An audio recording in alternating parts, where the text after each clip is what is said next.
Number one ho talagang cause niyan ay paninigarilyo. Kaya po, noong 2012, during the time of President Benigno Aquino III, tinaasan ho ang presyo ng tobacco at alcohol upang po hindi bumili ang mga tao, particularly yung mga bata at mahihirap. At ang pera po makakalap dyan ay dadalhin po sa PhilHealth.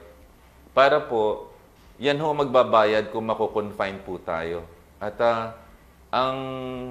sa aking research, ay 60 to 70 billion pala ang dinudulot ng sin tax funds. Ang laki, no?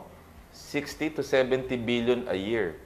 So kung dadagdagan nung pinopropose na budget ng PhilHealth na 74 billion, akalain mo, di dapat 140 billion yun.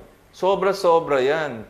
At maari ang ating out-of-pocket expenses natin ngayon, particularly sa senior citizen, sa mahirap, sa mga indigents, sa mga may kapansanan, ay maraming libre na.